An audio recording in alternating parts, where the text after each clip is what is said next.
5 semanas en globo, capítulo 37. Al día siguiente, 13 de mayo, los viajeros reconocieron la parte de la costa que ocupaban, la cual era una especie de islote en medio de un inmenso pantano. Alrededor de aquel trozo de terreno firme se levantaban cañas tan grandes como árboles de Europa y que se extendían hasta donde alcanzaba la vista.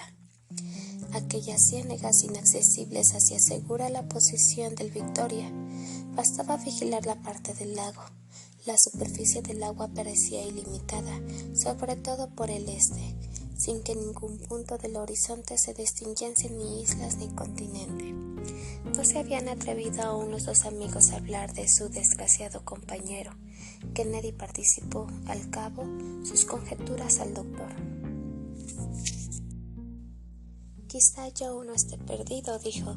«Es un muchacho listo y como pocos y un excelente nadador. En Edimburgo atravesaba sin dificultad el Firth of Forth. Lo volveremos a ver, aunque no sé si cómo ni cuánto. Por nuestra parte debemos hacer todo lo posible para facilitarle la ocasión de encontrarnos». «Dios te oiga, Dick», respondió el doctor conmovido. «Haremos cuanto esté a nuestro alcance para encontrar a nuestro amigo. Ante todo, orientémonos después de haber librado al Victoria de su envoltura exterior, que de nada sirve con lo que nos liberamos de un peso de 650 libras. El doctor Ferguson y Kennedy pusieron manos a la obra.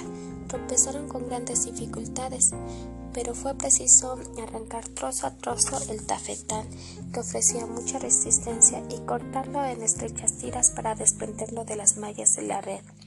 El desgarrón ocasionado por el pico de los levantahuesos tenía algunos pies de longitud. Invirtieron más de 4 horas en la operación, pero al fin vieron que el globo interior, enteramente aislado, no había sufrido ninguna avería. El Victoria ofrecía un volumen una quinta parte menor que el de antes. La diferencia fue bastante visible para llamar la atención de Kennedy. «¿Será suficiente?», preguntó el doctor. «Acerca del particular, Dick, puedes estar tranquilo. Yo restableceré el equilibrio y si vuelve nuestro pobre Joe, volveremos a emprender con él el camino por el espacio. Si no me falla la memoria, Samuel, en el momento de nuestra caída no debíamos estar muy lejos de una isla.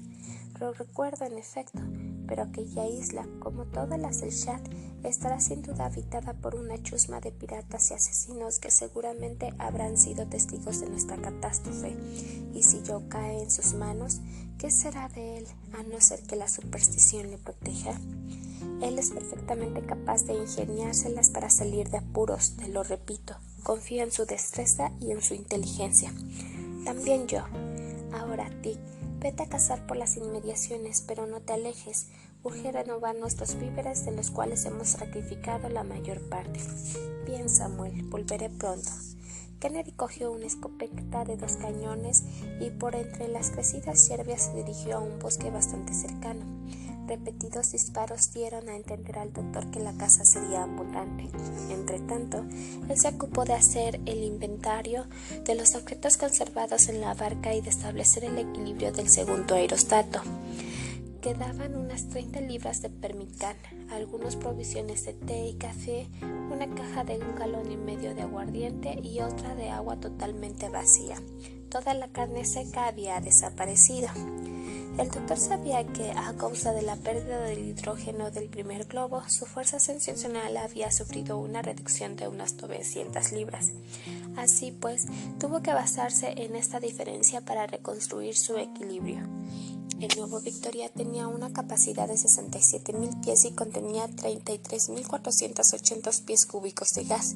El aparato de dilatación parecía hallarse en buen estado y la espita y el serpentín no habían experimentado deterioro alguno. La fuerza ascensional del nuevo globo era, pues, de unas 3.000 libras, sumando el peso del aparato, de los viajeros, de la provisión de agua, de la barca y sus accesorios, y embarcando 50 galones de agua y 100 libras de carne fresca. El doctor llegaba a un total de 2.830 libras. Podía, por tanto, llevar para casos imprevistos 170 libras de lastre, en cuyo caso el aerostato se hallaría equilibrado con el aire. Tomó sus disposiciones en consecuencia y reemplazó el peso de Joe por un suplemento de lastre, Invirtió todo el día en esos preparativos, los cuales llegaron a su término al regresar Kennedy. El cazador había aprovechado las municiones. Volvió con todo un cargamento de gansos, ánades, chochas, cercetas y chorlitos, que él mismo se encargó de preparar y ahumar. Ensartó cada pieza en una fina caña y la colgó sobre una hoguera de leña verde.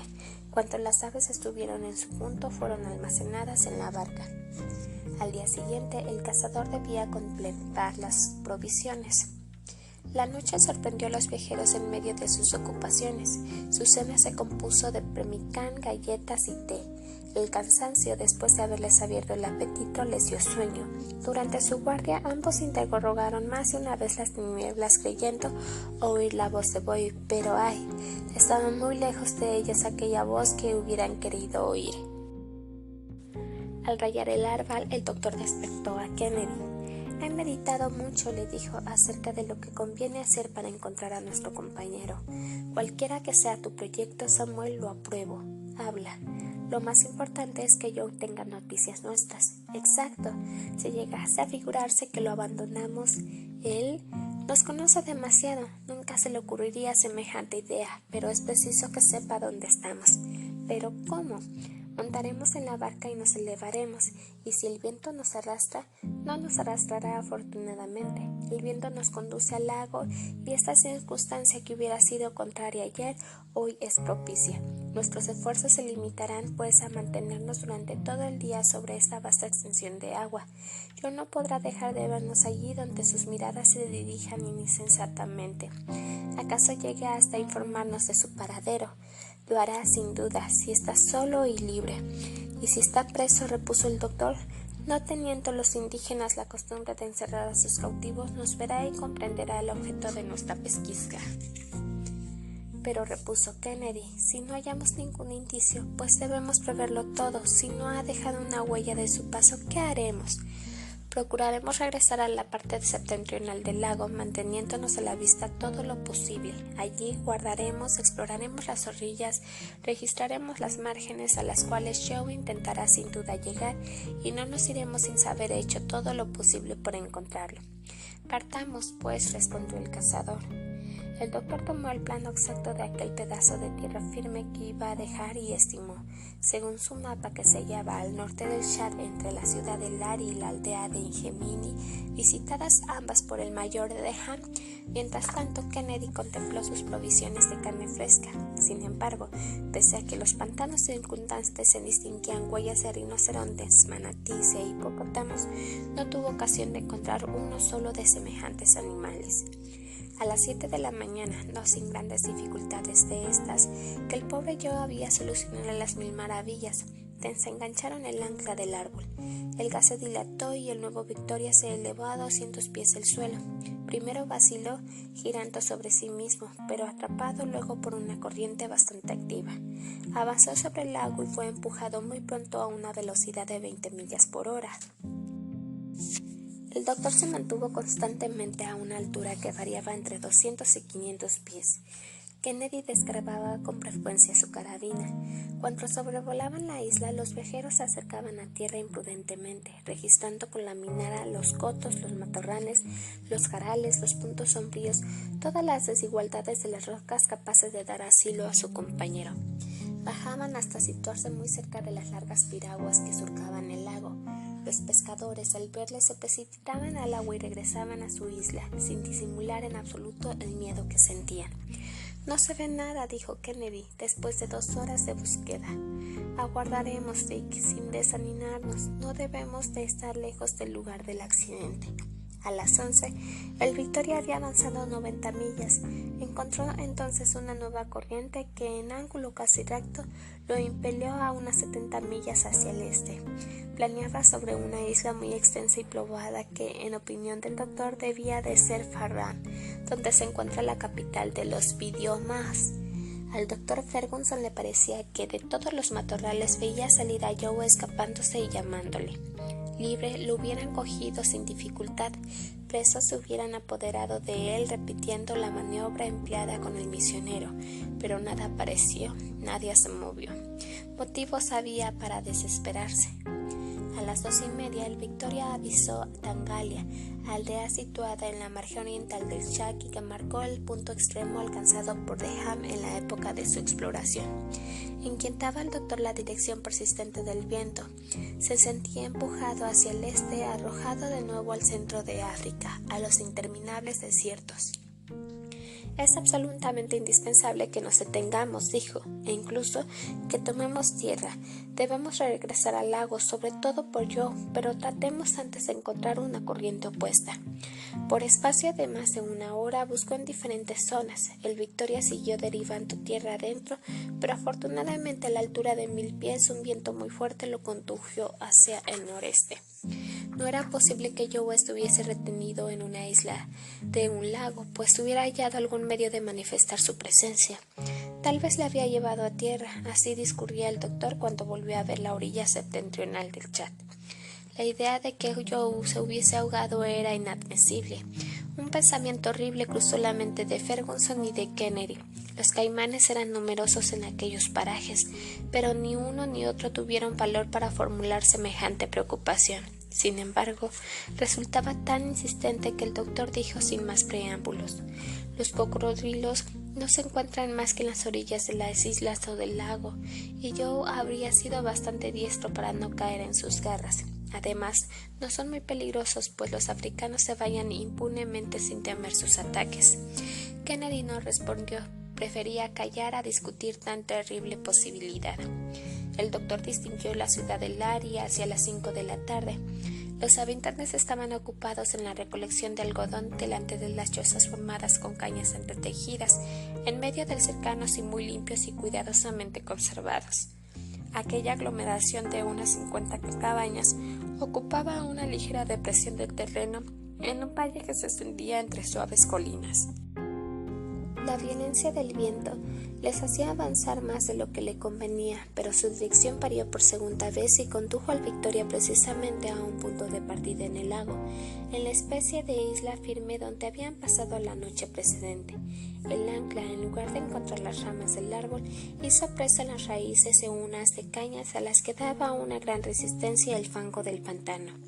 A duras penas pudo el doctor contener el aerostato, pero al fin el viento amainó al llegar la noche, que los dos amigos pasaron en vela casi desesperados. Capítulo 34. A las 3 de la mañana, el viento soplaba tan furiosamente que el Victoria no podía permanecer sin peligro cerca del suelo, ya que las cañas rozaban su tafetán y lo exponían a romperse. «Tenemos que irnos, Dick», dijo el doctor. «No podemos seguir en esta situación». «Pero, ¿y yo?» «No lo abandono. Volveré por él aunque el huracán me lleve a 100 millas al norte, pero aquí comprometemos la seguridad de todos». «Partir sin él», exclamó el escocés con gran dolor. «¿Crees acaso», repuso Ferguson, «que no tengo el corazón tan lacerado como tú? Obedezco a una necesidad imperiosa». «Estoy a tus órdenes», respondió el cazador. «Partamos». Pero la partida ofrecía grandes dificultades. El anca, profundamente hincada, resistía a todos los esfuerzos y el globo, tirando en sentido inverso, aumentaba su resistencia. Kennedy no logró arrancarla. Además, en la posición en que se hallaba su maniobra era muy peligrosa porque se exponía a aquel Victoria ascendiente antes de poder él montar en la barca. No queriendo exponerse a una eventualidad de tan trascendencia, el doctor hizo regresar a la barca al escocés, resignándose a cortar el cable del anca. El Victoria dio en el aire un salto de 300 pies y puso directamente al rumbo del norte. Ferguson no podía dejar de someterse a esta tormenta, de manera que se cruzó de brazos absorto en sus tristes reflexiones. Después de algunos instantes de profundo silencio se volvió hacia Kennedy, no menos taciturno. «Tal vez hayamos intentado a Dios», dijo. «No corresponde a los hombres emprender un viaje semejante». Y se escapó de su pecho un doloroso suspiro. «Hace apenas unos días», respondió el cazador, «nos felicitábamos por haber escapado a tantos peligros. Nos dimos las 3 apretones de manos. Pobre Joe, tan bondadoso, con un corazón tan valiente y franco, deslumbrando momentáneamente por sus riquezas, a continuación sacrificaba gustoso sus tesoros. y ahora tan lejos de nosotros, y el viento nos arrastra a una velocidad irresistible. Dime, Samuel, admitiendo que haya hallado el asilo entre las tribus del lago, ¿no podría ser como los viajeros que la han visitado antes de nosotros, como de Hamivar? Estos regresaron a su país. No te hagas ilusiones, Dick. Joe no sabe una palabra de la lengua del país. Está solo y sin recursos. Los viajeros de que tú hablas no daban un paso sin evitar a los jefes numerosos presentes, sin llevar una gran escolta, sin estar armados y preparados para una expedición. Y aún así, no podían evitar padecimientos y tribulaciones de la peor especie. ¿Qué quieres que haga nuestro desgraciado compañero? ¿Qué será de él? Es horrible pensarlo. Jamás había experimentado pesar tan grande. Pero volveremos, Samuel.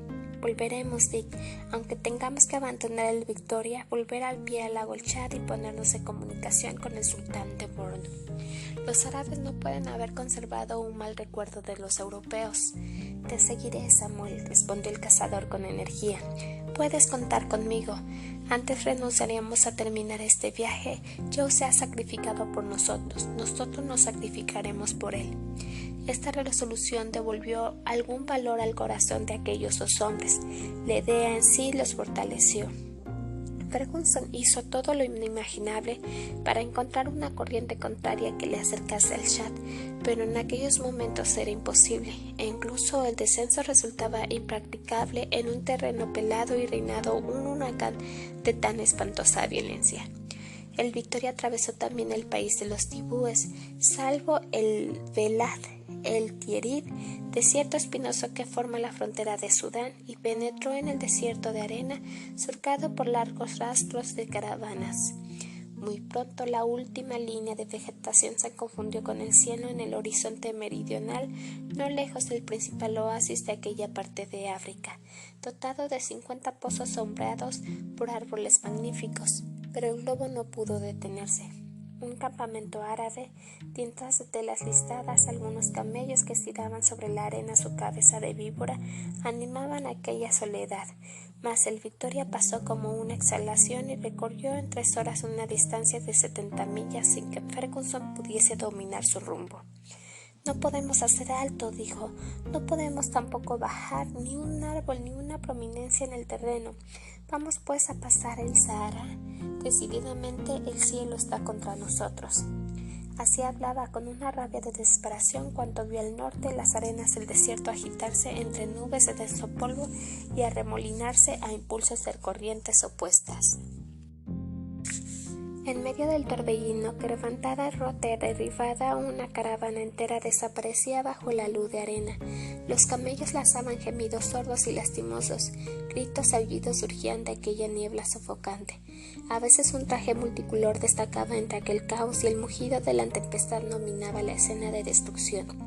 Luego la arena se acumuló formando nubes compactadas y donde momentos antes se extendía la lisa llanura, ahora se levantaba una colina aún agitada, inmensa tumba de caravana engullida.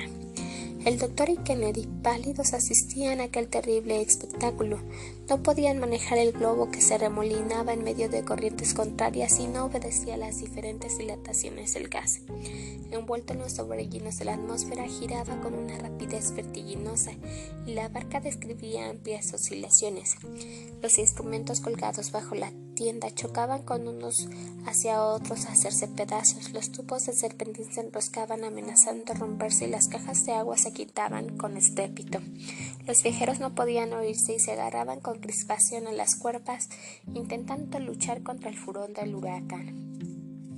Kennedy, con los cabellos revueltos, mira sin hablar, pero el doctor había recobrado la audacia en medio del peligro y ninguna de sus violentas emociones se tradujo en su semblante, ni aun cuando, después de un último remolino, el Victoria se halló súbitamente detenido en medio de una calma inesperada.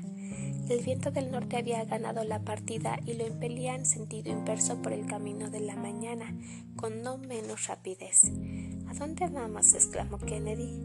Dejemos actuar a la providencia, amigo Dick. He hecho mal en dudar de ella. Sabe mejor que nosotros lo que nos conviene y ahí nos tiene regresando a los lugares que esperábamos no volver a ver. Aquel terreno tan llano, tan igual durante la ida, hallaba ahora revuelto como el mar después de una tempestad. Una serie de pequeños montículos apenas asentados jalonaban el desierto. El viento soplaba con vehemencia y el Victoria volaba en el espacio. La dirección seguida por los viajeros difería ligeramente de la que había tomado por la mañana. Así pues, hacia las 9, en lugar de encontrar las orillas del Chat, todavía vieron el desierto que se extendía ante ellos. Kennedy comentó el hecho. Da igual, respondió el doctor. Lo importante es volver al sur. Encontraremos de nuevo las ciudades de Bornu, Pulted y Kuka, y no vacilaré en detenerme en ellas. Si a ti te parece bien, a mí también, respondió el cazador. Pero quiera el cielo que no nos veamos reducidos a atravesar el desierto como aquellos desgraciados árabes. Lo que hemos visto es horrible, y se repite con frecuencia, Dick. Las travesías por el desierto son muchas más peligrosas que por el océano. El desierto presenta todos los peligros del mar, además de fatigas y privaciones insostenibles. Me parece, dijo Kennedy, que el viento tiende al calmar. El polvo de los arenales es menos compacto, sus ondulaciones disminuyen y el horizonte se aclara. Mejor, es preciso examinar atentamente con el anteojo y que ningún objeto se nos escape. Me encargo de ello, Samuel. En cuanto aparezca un árbol, aviso. Y Kennedy, con el anteojo en la mano, se colocó en la proa de la barca.